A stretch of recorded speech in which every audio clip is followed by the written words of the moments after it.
நம்ம சென்னை சில்க்ஸின் ஆடி blast, சேவிங்ஸும் blast, கலெக்ஷனும் blast. இத்தனை அரசியல் கட்சிகள் இருக்கிறார்கள். ஒரு என்ஆர்ஐ திடீரென்று அவருக்கு ஏதோ நாணயம் வந்ததை போல ஒன்றை சொல்கிறார்.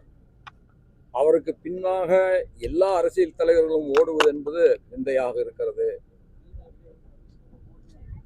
இதற்கு மேல் நான் இதை பற்றி சொல்வதற்கு ஒன்றுமில்லை. அரசியல் தலைவர்கள் அரசியலை முன்னின்று நடத்த வேண்டும். மக்களுடைய உணர்வுகளை புரிந்து கொண்டு நடத்த வேண்டும். அந்த வகையில் இன்றைக்கு புதிதாக ஒரு என்ஆர்ஐயினுடைய பின்னாடி ஏதோ எல்லோரும் ஓடுவதை போல ஒரு தோற்றம் ஏற்படுத்தப்பட்டிருக்கிறது. உண்மையிலேயே மன மகிழ்ச்சியை தருகின்ற நிகழ்வு அல்ல.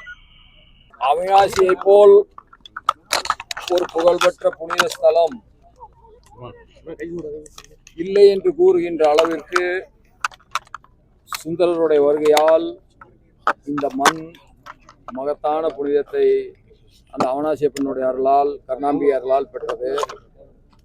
இந்த குளத்தில் சுந்தரர் முதலைவாய் பிள்ளையாக அந்த அந்தன சிறுவனை மீட்டெடுத்தது காலத்தை கடந்து நிற்கின்ற ஒரு மகத்தான சரித்திரம்.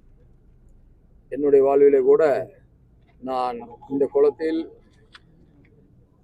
சுந்தரர் குருபூஜைக்கு வந்த ஒரு நாளில் 5 வயது இருக்கிற பொழுது விழுந்து விட்டேன்.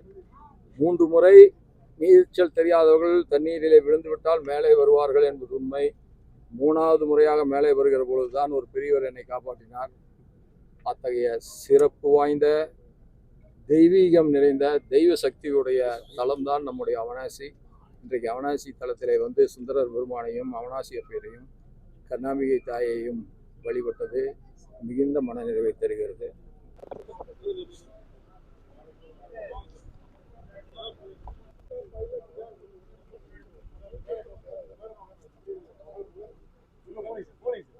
நம்ம சென்னை சில்க்ஸின் ஆடி பிளாஸ்ட், சேவிங்ஸும் பிளாஸ்ட், கலெக்ஷனும் பிளாஸ்ட்.